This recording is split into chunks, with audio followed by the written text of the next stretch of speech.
Welcome to the Pearls of Wisdom podcast, brought to you by Southern Jewelry News and Jewelry Store Marketers. Hello, everyone. This is Guy again with Jewelry Store Marketers, and we're here at the RJO show in Minneapolis, and with another episode of Pearls of Wisdom. And I'm here with Mark, who's been part of the RJO organization for a while as a vendor. Hey, Mark, why don't you tell me about yourself, what you do in your company? Well, I started the business when I was 26, and now I'm 80.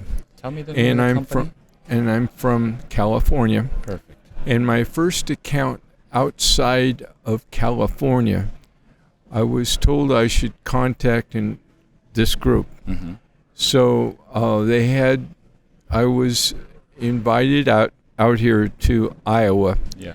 And at that time, there were like 20 jewelers in this group. Yeah. And the man who started the organization invited me to come out here. And it was my first trip out to Iowa. And I came here. And at first, they met at a motel.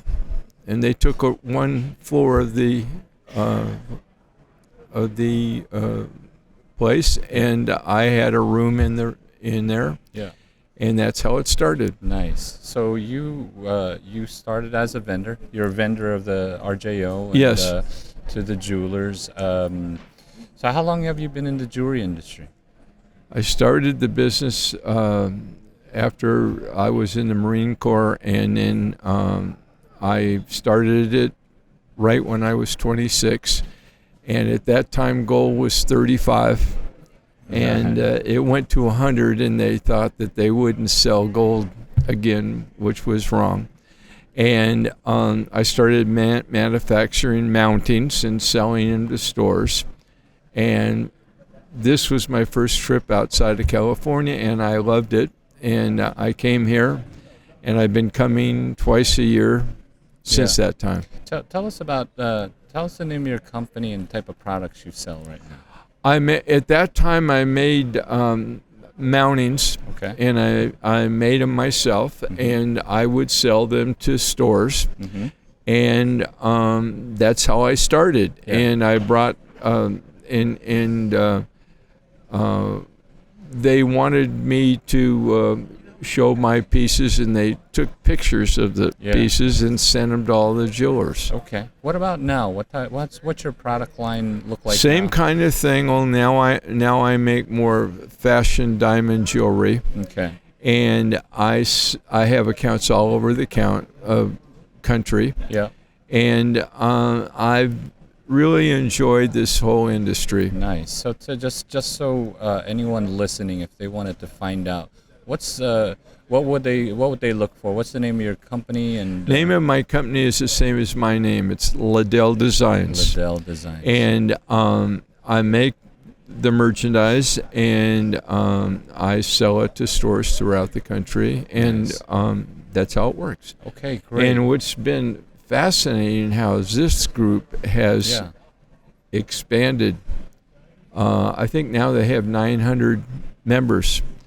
And at that time, they just had 20 or so. Mm-hmm. And I started, and the jewelers there were all in Iowa, and some in Kansas City. Right. And that's how it started. So Sabrina and Sarah, the CEO of RJO, said, I was talking to her then, I said, I'd really like the listeners of the podcast to learn more about RJO, what makes it great. And they said I should speak to you, and that's why we're speaking now. Why would jewelry stores that are not part of the RJO, why would they ever look at coming to RJO and becoming a member? Well, the reason this is such a good group, and the reason people should get in a group, is if they find a few jewelers that they can talk to twice a year about their problems. That's the most important reason to be a member of this group. So you can talk to other jewelers and about your problems. Yeah, you can. The discounts are important too, but it's more important if you can come be a member of this and talk to other people, other jewelers, Yeah. about your problems. Mm-hmm. And I think that's the reason I tell people to join a group. Yeah. And if you find that group is here, you Mm-hmm. should come twice a year. Great. What and about the help and resources here at RJO? How do you think how are they doing? How are they doing in terms of help? Well, I think they've done a terrific job. They basically help the jewelers. They can buy everything here in every category. They have discounts, but as I say, I tell people, if you come here and a member of this, the most important thing you get here is if you can find some other jewelers and talk about your problems. That's important. Yeah. Got it. And the buying is important. Yeah. You can see how it has expanded, and Yeah. I've been very fortunate to be in this group so long. Yeah. When I started, there were like 10, 15 suppliers, and most of them are gone now. Mm-hmm. Winston supplied all the diamonds. Yeah. There was one wholesaler from Nebraska, and he would get the merchandise, and then I had a room at the motel. And the funny thing about it was people didn't know me because I was new, and everybody had their merchandise in their room. You're right. And people would go to Bergman, and a lot of them would go there because they would drink there, and then they'd want to go to a bathroom, so they'd come into my room. Oh, and that's how I met a lot of them. Got it. So now you've been part of the group since what year roughly, or how Well, many I years am now 80. Wow. And I started Congratulations, this you look group when I was 26, and I was around 30 when I started coming here. Right. And I want to just point out to anybody that's listening to this podcast that Mark here is working the show by himself, and once in a while he has some. I have people helping, but I enjoy I can do the show by myself, and Yes. I love doing it, and I learned from the jewelers. Right. And one of the reasons that I do this is I listen to what the jewelers say, and it helps me design jewelry. Beautiful. And at 80, you look amazing. You're doing great. You're out here, still conducting business, and I love what I do. That's great. And I have some terrific people working for me. Yeah. And my main job is to design jewelry, which I think they can use. Mm-hmm. And that's what I do. Yeah. And I've been doing this a long time, and I don't see retiring. This is like retiring. This is retirement, because when you love what you do, you don't work a day in your life. That's right. That's amazing. The Sarah has been the CEO for the last, from what I hear, She's about done a terrific 20 job. years or so. Or she's been with the organization for a while, but now she's CEO of the company. What kind of positive changes did she bring? Well, I towards think you? one of the things that is worked for her, her family were in the jewelry business, so she knew what jewelers needed, Yeah. and they've done a terrific job with this group. Yeah. And a lot of jewelers, they need help. Yeah. They need somebody to help them, and she's done a terrific job. Yeah. Are you familiar with some of the other buying groups in the industry? Yeah, there's another buying group that's similar to this, that's out of the East Coast. Yeah. And this is strong when I started, it was strong in Iowa and Kansas, and everybody would go to Iowa twice a year.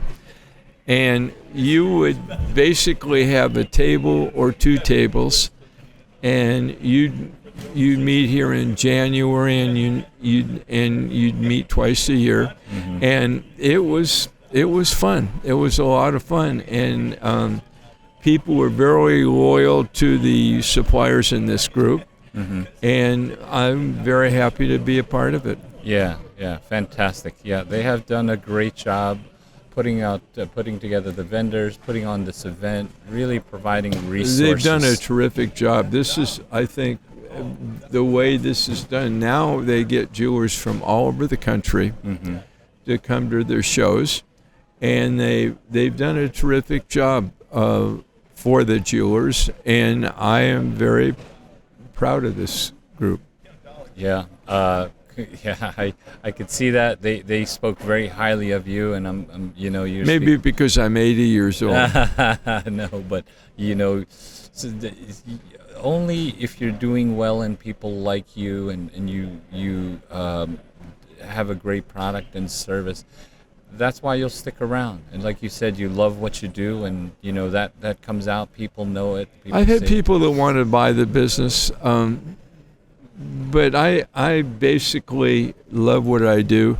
I have good people working for me, and as long as I'm healthy and as long as I'm enjoying it, I'll do it. Fantastic. So I really appreciate you talking with me here today. Normally I'm here with Elisa Dillon from Southern Jewelry News. I don't know if you know her as well. I know her. Yes, and that's her. That's her on the logo there. But Elisa is my co-host here on the show, but she happened to not be in the at this event, so I'm doing the interview solo. But we miss you, Elisa. Really, thank you for talking with us, talking about RJO and your experience. And if somebody wanted to find you, could you give your phone number, or if you have a website or something like that? Well, we have an internet. All our products are on the internet. Yeah. And we use the person here to help us with it. Okay, perfect. And they can go to Leddel Designs and see all the pieces that we have. Right. A lot of them have come here and are working around. And I just tell them show them the best numbers. Perfect. And I am very happy to be here. Yep. And I think you guys have really helped this organization too. Perfect. Thank you. Well, hopefully I'm around as long as you have been, and continue to be here in the organization. Yeah, I hear where people retire, and to me, I am retired. Nice. I'm doing what I want to do. That's beautiful. You love what you do. You never work a day in your life. So congratulations. Thank you, and thank you for thank the jewelers here who've helped me too. Yes. Listeners of the Pearls of Wisdom podcast, thank you so much for tuning in. Make sure you pick up your Mid-America and Southern Jewelry News, or check it out online. They send it to me every month. Perfect. Mark, thanks a lot, and thank you, and you have a good day. Great. Thanks for listening to the Pearls of Wisdom Jewelry Podcast. For more information about the show, please visit southernjewelrynews.com/podcast, brought to you by Southern Jewelry News and Jewelry Store Marketers. Make sure to subscribe on your favorite podcast platform so you can catch the next show. See you then.